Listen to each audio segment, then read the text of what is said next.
Assalamualaikum warahmatullahi wabarakatuh. Nama saya Nurina Zubaidah binti Zainal. Nombor matriks PIB 21099.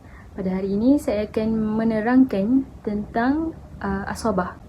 Asobah adalah bahagian yang tinggal setelah diberikan kepada waris ashabul furud.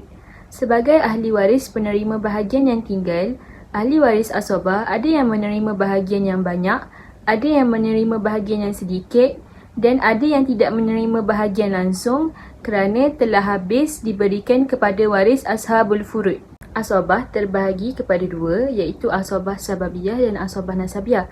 Asobah nasabiyah pula ada tiga jenis, iaitu asobah bin nafs, asobah bil ghaib dan asobah ma'al ghaib. Asobah bin nafs iaitu ahli waris yang kerana kedudukan dirinya sendiri dia berhak menerima bahagian asobah. Ada 4 kumpulan asobah bin nafs, iaitu yang pertama furud mayit, iaitu anak lelaki kepada si mati. Yang kedua usul mayit, iaitu asal kepada si mati. Yang ketiga furud ab, iaitu anak-anak kepada ayah. Dan yang keempat furud jad, iaitu anak kepada pakcik, iaitu sepupu.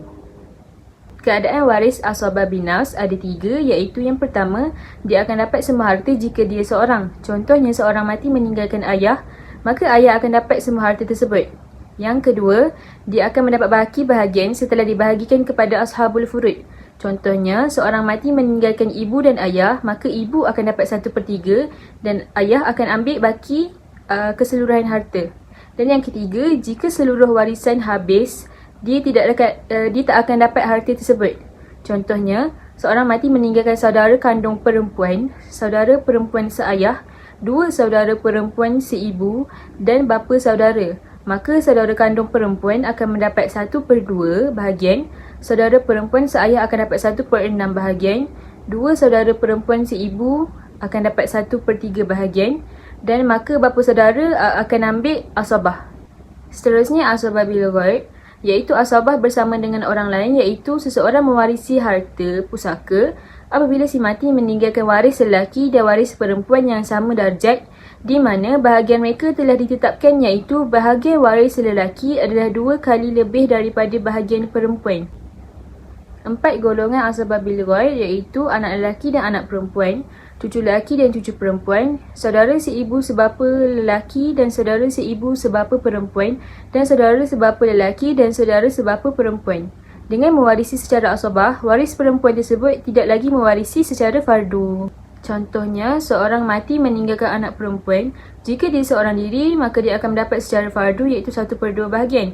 Tetapi, jika ada anak lelaki yang mewarisi bersamanya, kedua-dua mereka akan mewarisi secara asobah bil ghaib. Dan yang terakhir, asobah ma'al ghaib, bermaksud waris perempuan, iaitu saudara seibu sebapa perempuan atau saudara sebapa perempuan menjadi asobah apabila si mati meninggalkan bersamanya anak perempuan atau cucu perempuan, dengan syarat tidak ada saudara seibu sebapa lelaki atau saudara sebapa lelaki yang mengasobahkan saudara-saudara perempuan tersebut menjadi asobah ma'al ghaib. Contohnya, seorang mati meninggalkan anak perempuan dan saudara seibu sebapa. Anak perempuan tidak menjadi asobah bersama dengan saudara perempuan sebagaimana anak lelaki dan anak perempuan tadi. Tetapi, anak perempuan tetap mendapat bahagian secara fardu, sama ada 1/2 jika seorang atau 2/3 bahagian jika lebih daripada seorang. Manakala saudara seibu sebapa perempuan atau saudara sebapa perempuan sahaja yang menjadi asobah secara bersendirian.